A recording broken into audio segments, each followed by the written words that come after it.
अरे नित्या, आओ आओ।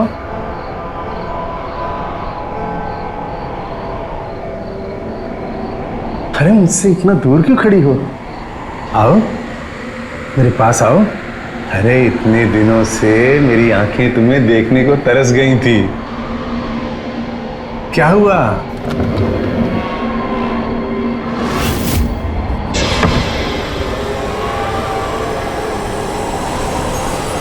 नित्या, लगता है जितना मैंने तुम्हें याद किया उतना तुमने भी मुझे याद किया। आओ मेरे पास आओ। मैंने आपको कितना याद किया ये मैं आपको अभी बताती हूँ। हाँ हाँ बताओ, लेकिन पहले मुझे तुम्हारी प्यारी सी सूरत तो देखने दो। अरे क्या हुआ? अगर आप मेरा चेहरा देखना चाहते हैं तो पहले मुझे पकड़ कर बताइए। अरे नित्या,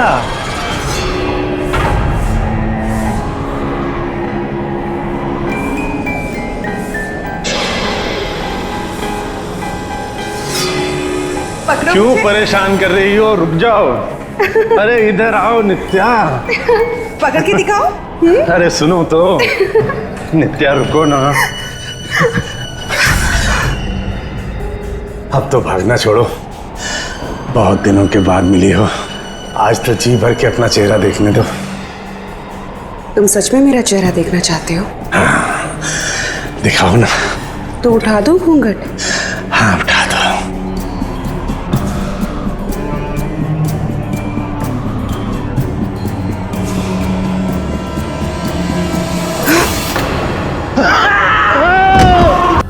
मालिक, मालिक, मालिक, मालकिन, मालकिन, मालिक, मालिक क्या हुआ मालिक?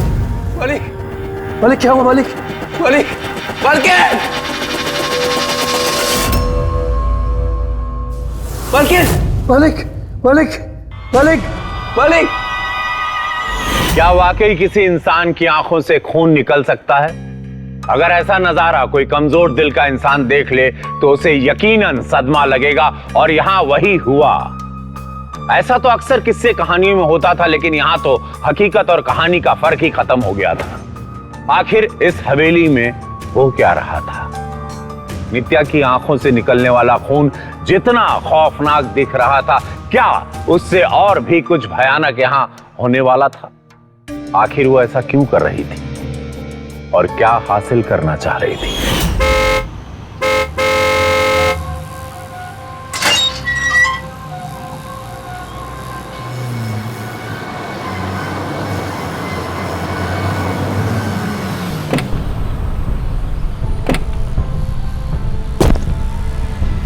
छोटे मालिक, देखिए ना, बड़े मालिक को क्या हो गया?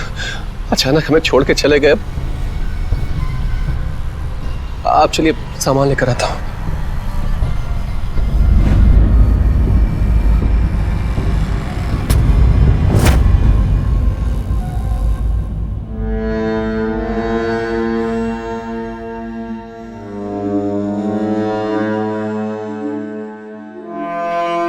भाभी जी। नित्या, कैसी हो? हम ताऊ जी से मिल भी नहीं पाए।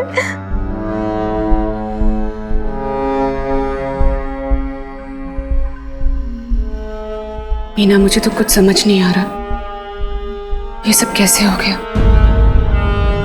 जब हमने उन्हें देखा तो वो सीढ़ियों पर गिरे हुए थे और उनके सर से बहुत खून निकल रहा था। बेचारे भैया जरूर अंधेरे में सीढ़ियों पर से फिसल गए होंगे। देवर जी, कितनी बुरी किस्मत है मेरी।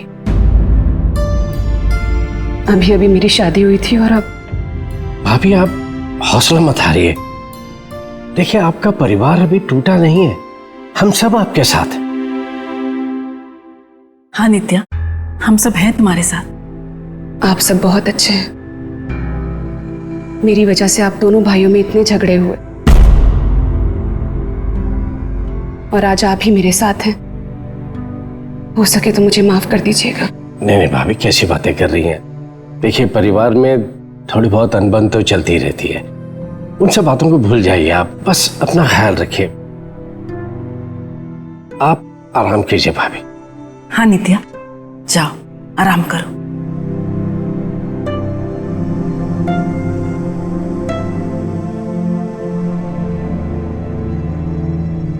इनका सामान इनके कमरे में पहुंचा देना।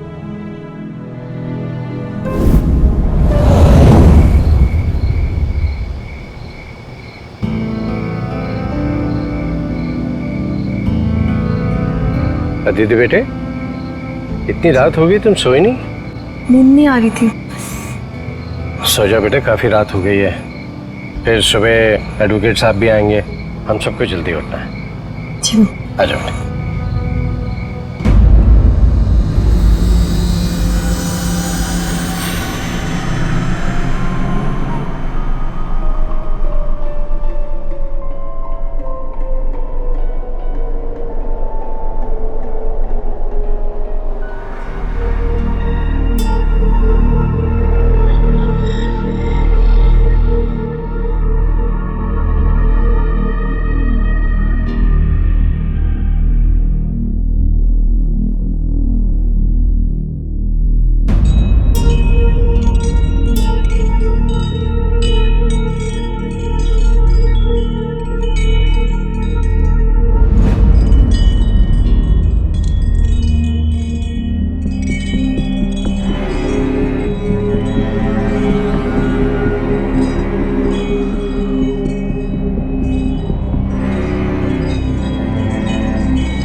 अदिति, तू क्या कर रही बेटा इतनी रात को इधर? कुछ नहीं मम्मी, बस नींद नहीं आ रही थी। सो जा बेटा, बहुत रात हो चुकी है। चल जाके सो जा, आजा।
क्या हुआ बेटा? पापा, वो ताई जी मेरे कमरे में और वो बहुत अजीब अजीब सी डरावनी आवाजें निकाल रही है। क्या बोल रही हो तुम? हाँ पापा, और उनकी आंखों से खून भी निकल रहा है। पापा प्लीज चलिए। आओ। यहाँ पर ही, यहाँ पर ही। यहाँ थी तो कहाँ चली गई? पापा वो यही खड़ी थी। कहाँ है बेटा? कहाँ है बेटे? शायद से अपने कमरे में गई होगी। चलो आओ। चलो। मम्मी, वो इस कमरे में ही होगी अभी भी। भाभी, नित्या, भाभी, भाभी, भाभी। नित्या, आप लोग इतनी रात को यहाँ, क्या बात हो गई? ताई जी, अभी कुछ देर पहले आप मेरे कमरे में आई थी और आपकी आंखों से खून क्यों निकल रहा था? कैसी बातें कर रही हो आदिति? मैं तुम्हारे कमरे में आई थी, मेरी आंखों से खून? तो तुम्हारे सामने ही सो रही थी ना अभी? नहीं ताई जी, आप मेरे कमरे में थे। और बस कर अदिति, भाभी जी थकी हुई है, उन्हें और परेशान मत करो। सॉरी भाभी, रात काफी हो चुकी है, आप आराम कीजिए। चलो अपने कमरे में चलो, सो जाओ आके।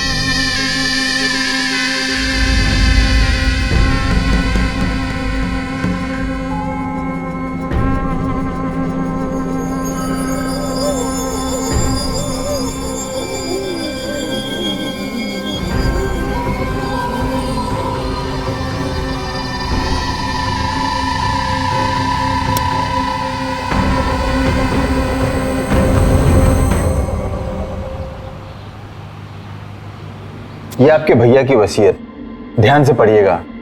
कोई मदद की जरूरत हो तो जरूर बताइएगा। ठीक है वकील साहब,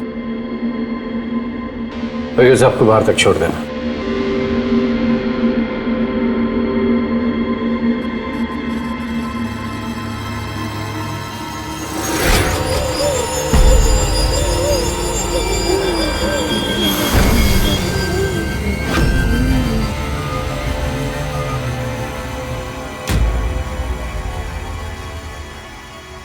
क्या बात है जी? मुझे इस बारे में पहले से पता है देवर जी। उन्होंने कुछ दिन पहले ही मुझे बताया था। भाभी जी, पर ये घर तो आप ही का है। हाँ, लेकिन अदिति,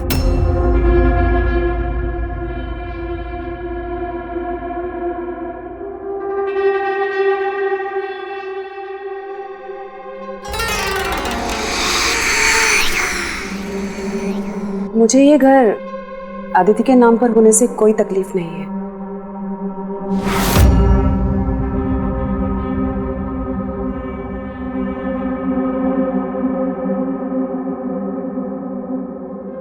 वैसे अदिति ठीक तो है ना? हाँ, वो पता नहीं रात को इसे क्या हो गया था। अपने ताऊ जी के गुजर जाने की वजह से बहुत मायूस है। डिप्रेशन में हो जाता है कभी कभी ऐसा।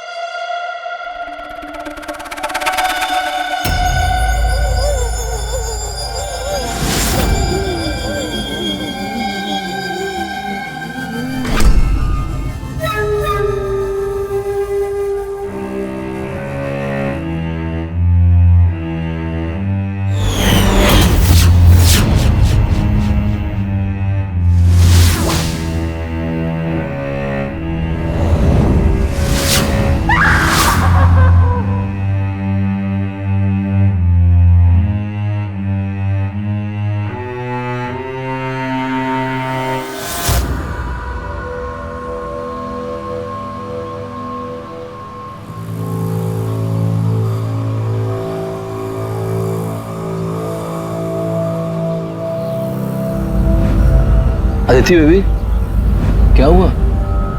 सुबह से देख रहा हूं तुम परेशान लग रही हो। वो क्या? टीनू चाचा, मुझे ताई जी का बर्ताव बहुत अजीब सा लग रहा है।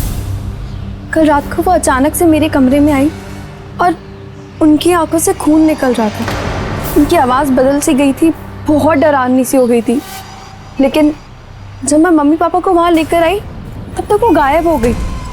टीनू चाचा, मैं सच बोल रही हूँ, पर पापा को मेरी बात पर विश्वास ही नहीं हो रहा। आप प्लीज़ किसी को मत बताना कि मैंने आपसे ये सब कहा।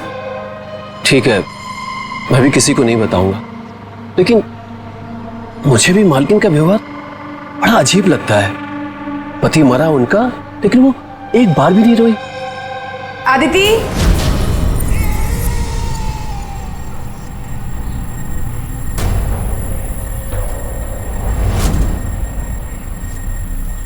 अदिति बेटा, मुझे नहीं पता कि कल रात तुमने क्या देखा, पर यकीन करो मेरा, मैं तुम्हारे कमरे में नहीं आई थी। सॉरी ताई जी, पर मुझे नहीं समझ आ रहा कि कल जो भी हुआ वो क्या था। कोई बात नहीं, तुम्हारे ताऊ जी के देहांत के बाद घर में सभी परेशान हैं। हो सकता है कि इसी परेशानी की वजह से तुम्हें कोई वहम हुआ हो। अब तुम आराम करो और शांति से सोचना कि तुमने इस घर के बारे में क्या फैसला किया है। कैसा फैसला? लगता है तुम्हें देवर जी ने कुछ नहीं बताया। तुम्हारे ताऊ जी ने ये घर तुम्हारे नाम कर दिया है। अच्छा, तुम्हारे लिए एक छोटा सा गिफ्ट लाई हूं। बोलो इसे। ताई जी, इसकी क्या जरूरत? ताई जी हूं मैं तुम्हारी लिए इतना भी नहीं कर सकती? पहन के दिखाओ।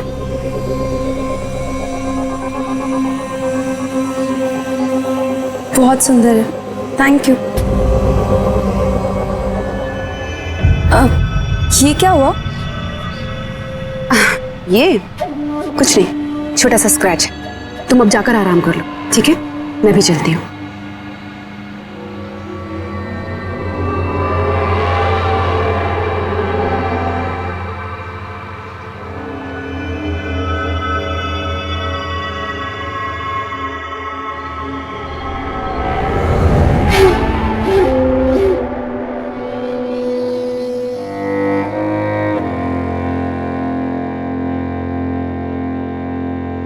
काफी देर हो गई, भाभी अभी तक आई क्यों नहीं?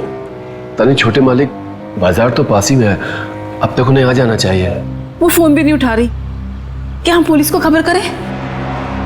नहीं, हम थोड़ा इंतजार करते हैं। लगता है भाभी आ गई। छोटे मालिक, मैं देखता हूँ।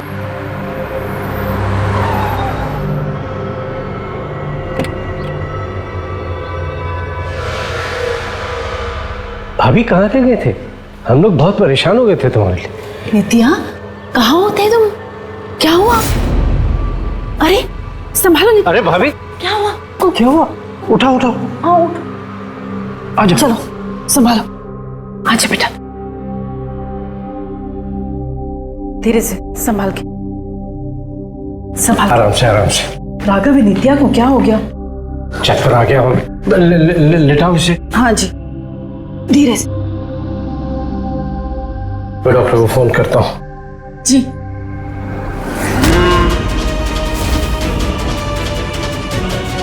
मम्मी, ताई जी की आंखें देखो, उनसे खून निकल रहा है।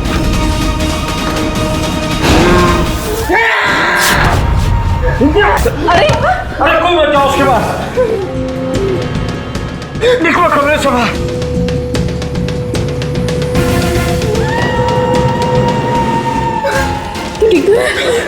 छोटे मालिक, जो कुछ भी है वो सब कुछ असाधारण है। मालकिन पर जरूर किसी बुरी आत्मा का साया है। नहीं, ये दरवाजा कोई नहीं खोलेगा रात में। सुबह देखेंगे क्या करना है। तुम जाओ। ठीक है मालिक। पापा, आप ठीक तो है ना? हाँ हाँ, मैं ठीक हूँ। भगवान का लाख लाख शुक्र है कि आपको कुछ नहीं हुआ।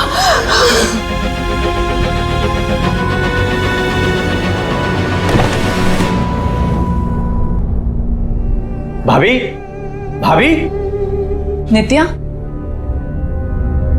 नित्या, ये भाभी कहाँ चली गई? रात को इतना अजीब बर्ताव कर रही थी और अब हमें पुलिस स्टेशन चलना चाहिए। आओ चलो। चल बेटा।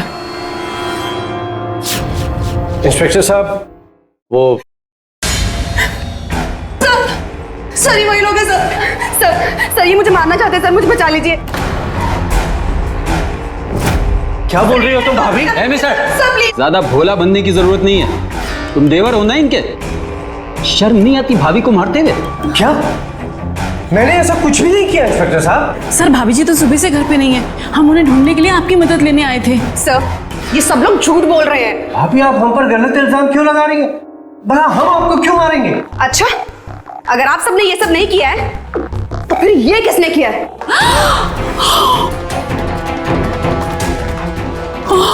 ये हमने कहाँ किया? हाँ सर, पापा सच कह रहे हैं, ताई जी के साथ कुछ गड़बड़ है। हम सबने इनकी आंखों से खून निकलते हुए देखा है। सर, इन पे ना कोई बुरा साया है। ए मैडम, ये अंधविश्वास की कहानियां कहीं और सुनाइएगा, यहाँ नहीं चलेगी। सर, ये सब लोग मिलकर मुझे फंसाना चाहते हैं सर। क्या बोल रही तुम? सर, ये कहानियां बनाकर मेरे पति की मौत का इल्जाम भी मुझ पर लगाना चाहते हैं। सर मेरी मदद कीजिए, मैं बिल्कुल अकेली हूँ सर, मेरा कोई भी नहीं है। ये सच नहीं है भाभी, आप हमें क्यों फंसा रही हैं, क्यों? सर मैं सच बोल रही हूँ, मेरे पति को बहला फुसलाकर हमारा घर इन्होंने अपनी बेटी आदिति के नाम पर करवा लिया। मेरे सारे जेवर, मेरे पैसे, वो सब भी इन्होंने छीन लिया। सर वो देखिए, वो मेरी शादी की अंगूठी है सर, वो भी इन लोगों ने मुझसे छीन ली। नहीं सर, ये झूठ बोल रही है, इन्होंने खुद मुझे ये अंगूठी पहनाई थी। सर आप ही मुझे बताइए, एक औरत अपनी शादी की अंगूठी कैसे किसी को दे सकती है? बस करो भाभी, कितना झूठ बोलोगी? ये लोग पहले से ही मुझे पसंद नहीं करते हैं, क्योंकि मैंने अपना पति को इनका असली चेहरा दिखा दिया था। इसलिए अब ये मुझे मेरे घर से निकालना चाहते हैं सर। बस करो, नहीं तो इंस्पेक्टर साहब ये झूठ पर झूठ बोलते जा रही है। हमने आज तक कभी भी इनके साथ बुरा बर्ताव नहीं किया, मैं सच कह रहा हूँ आपसे, आप पूछ लीजिए। जी आप लोगों ने जो मेरे साथ किया है ना, उसका बदला तो मैं आपसे लेकर रहूंगी, कोर्ट तक लेकर जाऊंगी मैं आप लोगों को। सर ये जो नौकर है ना, इन्होंने इसे भी बहला फुसलाकर अपने साथ कर लिया था, इसे भी रिमांड में लीजिए सर। डालो इन सभी को अंदर। 2 दिन हवालात में रहेंगे तो अकल ठिकाने आ जाएगी। ले जाओ अंदर। अरे मैं बेकसूर है, हम बेकसूर हैं। सर हम बेकसूर हैं, सर हम बेकसूर हैं। ये लीजिए मैडम, आपकी अंगूठी। Thank you sir. अब आप घर जाइए, आराम कीजिए, अब आपको कोई परेशान नहीं करेगा। Thank you very much sir.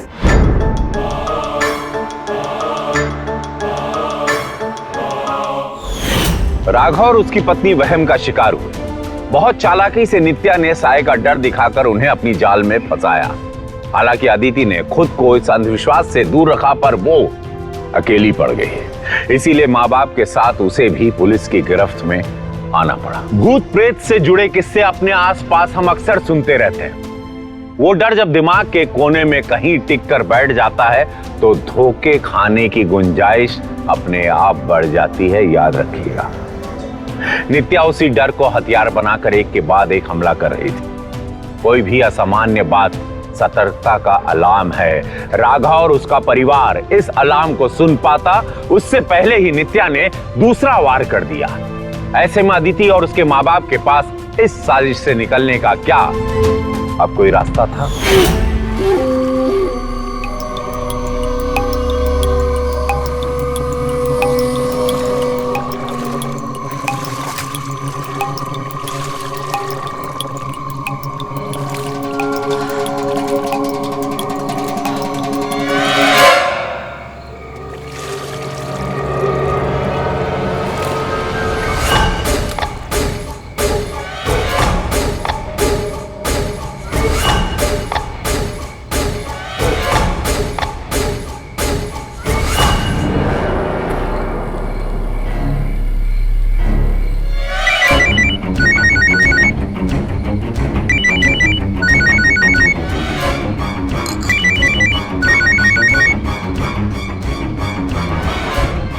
Hello.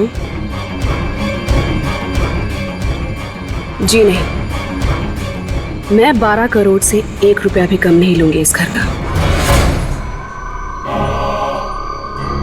हाँ हाँ, जैसे ही ये घर कानूनी तौर पे मेरे नाम पे हो जाएगा, हम इसे वैसे ही बेच देंगे।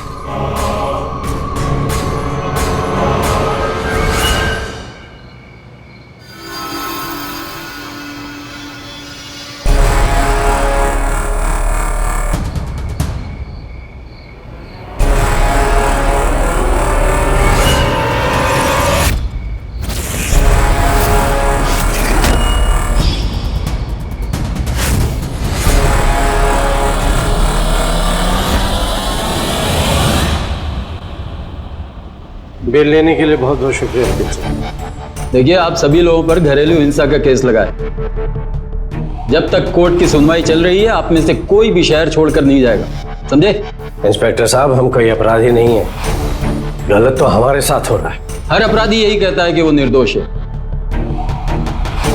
लेकिन अदालत इस बात का फैसला करेगी। जाइए। ठीक, अब चलो। राघव, मुझे पूरा भरोसा है कि आप बेकसूर हो, लेकिन इस केस को जीतना आपके लिए बहुत मुश्किल होगा। जानता हूँ वकील साहब, लेकिन अपने परिवार को बचाने के लिए सच को सामने तो लाना ही होगा।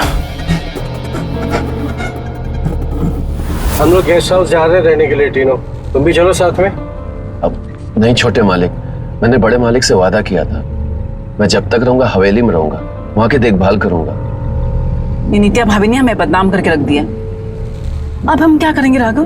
तुम फिक्र मत करो, एक दिन तो सच को सामने आना ही है, कुछ नहीं होगा हमें। मेरी मानिए, आप लोग सब लोग जाकर एक बार बड़ी मालकिन से बात कीजिए, शायद वो मान जाए। बात तो उनसे करेंगे हम, उन्हें इस सब का हिसाब चुकाना होगा। पापा, मुझे कुछ सामान खरीदना है, आगे उस मोड़ पर ही रोक दीजिएगा। ठीक है। अब मुझे भी वहीं उतार दीजिएगा।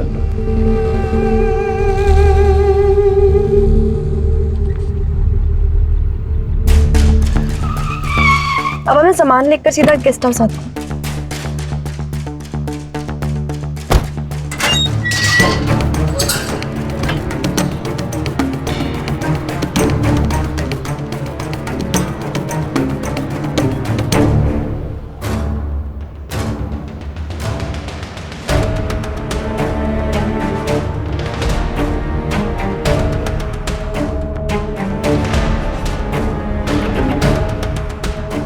तुम यहाँ क्या कर रही? चली जाओ यहाँ से। आपको प्रॉपर्टी चाहिए ना ताई जी, इस बारे में हम बैठकर बात कर सकते हैं। तुम्हारी ताई जी कहलाने जितनी बूढ़ी भी नहीं लगती हूं मैं। तुम मुझे मेरे नाम से भी बुला सकती हो, नित्या। ताई जी, नित्या, मुझे नहीं पता कि आंखों से खून निकालना, 1 मिनट में कमरे से गायब हो जाना, ये सारी चीजें तुम कैसे कर रही हो? और अब ये सब चीजें पूछकर कोई फर्क भी नहीं पड़ने वाला, इसलिए हम सीधी बात करें। तुम अपने परिवार में सबसे समझदार लगती हो। तुम कुछ लोगी?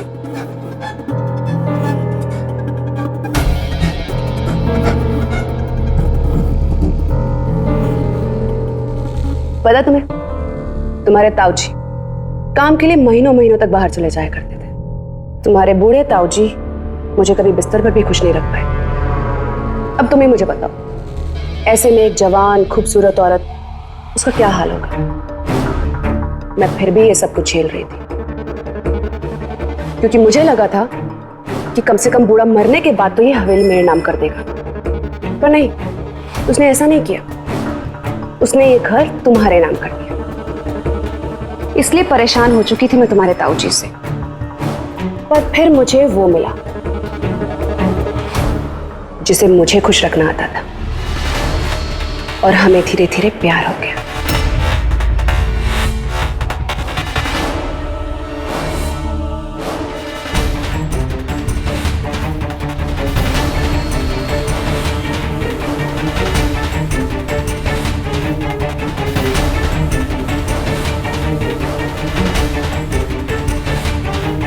चुप बैठ।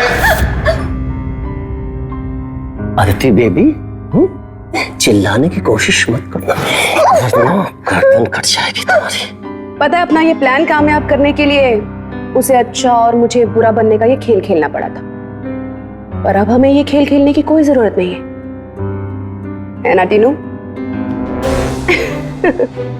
अब मैंने तुम्हें इतना कुछ बता दिया है, तो अपना ये खास जादू भी बता दो।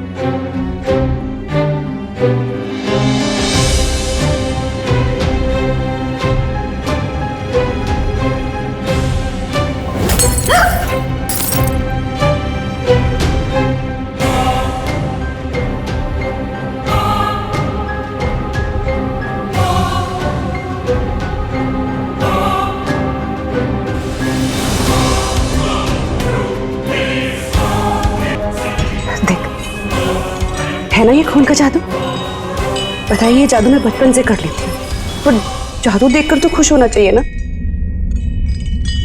मेरा जादू देखकर सब डर जाते थे, यहाँ तक कि मेरे घर वाले भी डरते थे।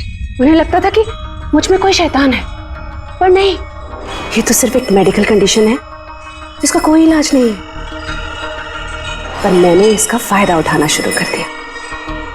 तुझे पता है, तेरे ताऊजी को भी ना मैंने इसी जादू को दिखाकर डराकर मार डाला। बेचारा मुझसे डरकर भाग रहा था और भागते भागते गिर गया।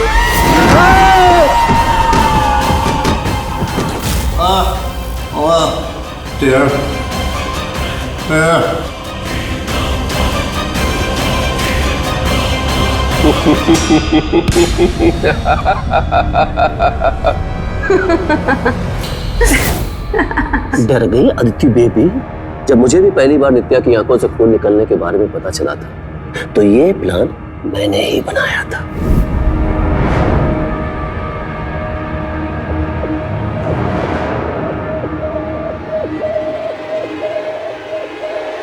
इससे पहले कि कोई आए जल्दी आओ, तेरी चलो। चाहते क्या हो तुम लोग? चिल्लाओ मत। हम बस ये चाहते हैं कि तुम लोग ये घर छोड़कर हमेशा हमेशा के लिए यहाँ से चले जाओ। नहीं, मेरे ताऊजी का घर है ये और मैं यहाँ से नहीं जाऊंगी। तू रोकेगी हमें? हाँ, हमें इस घर से निकालेगी? अगर जिंदा रहना चाहती है ना तो चुपचाप इस घर से निकल जा। नहीं, मैं ये घर तुम्हारा कभी नहीं होने दूंगी। ये ऐसे नहीं मानेगी। चल मेरे साथ। छोड़ो मुझे। चल। तीनों पकड़ो इसे। चल। ताई जी प्लीज मुझे यहाँ से बाहर निकालो। छोड़ दो ना मुझे। ताई जी। खुद को बहुत समझदार समझती है, पर अब ये घर हमसे कोई नहीं छीन सकता। अब इतनी मेहनत की है तो फल तो मिलना ही चाहिए ना।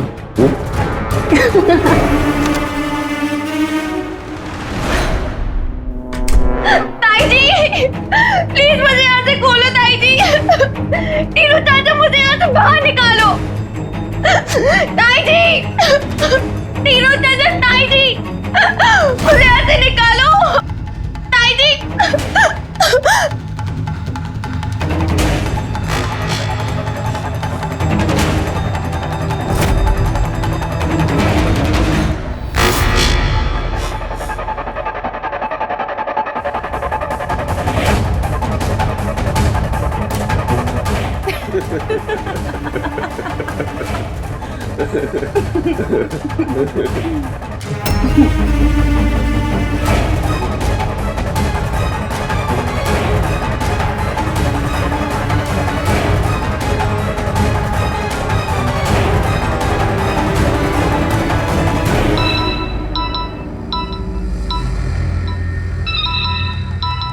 ये नित्या क्यों फोन कर रही है? हाँ?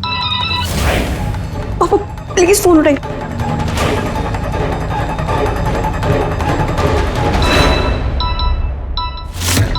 फिर फोन किया? ये हमें क्यों फोन कर रही है अभी? क्या पता।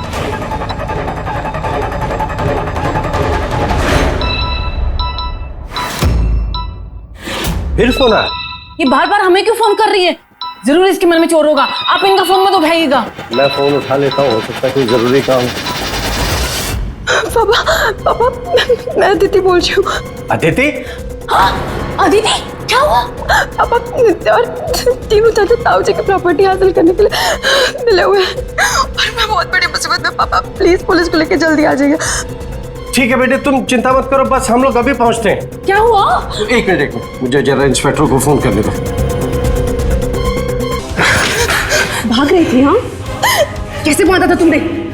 एक काम किया था वो भी नहीं तुमसे होता। तुझे तो मैं बताती हूँ। चल मेरे साथ, चल ऊपर, लेके चलो इसे ऊपर। हेलो इंस्पेक्टर साहब, मैं राघव बोल रहा हूँ। हाँ बोलिए। मेरी बेटी अदिति बहुत बड़ी मुसीबत में फंस गई है। वो जयवंत भाई साहब के घर में है। ठीक है। क्या लगा था तुझे तो यहाँ से भाग जाएगी? हाँ, अब तुझे मैं देखती हूँ।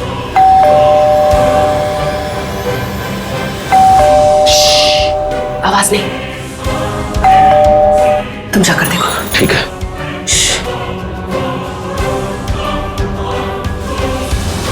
एकदम चुप।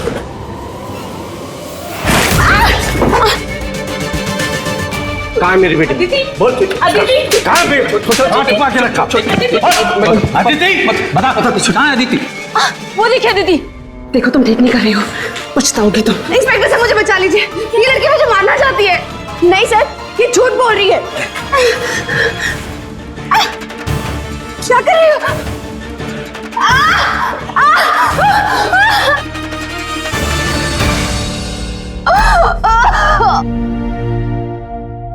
सर, यही खून के आंसू दिखाकर मेरे ताऊ जी को डराकर मारा और इन दोनों ने प्रॉपर्टी के लिए मेरे ताऊ जी का खून किया और अब ये हमें फंसा रहे हैं। सर, ये बकवास कर रही है, मैंने कुछ नहीं किया है।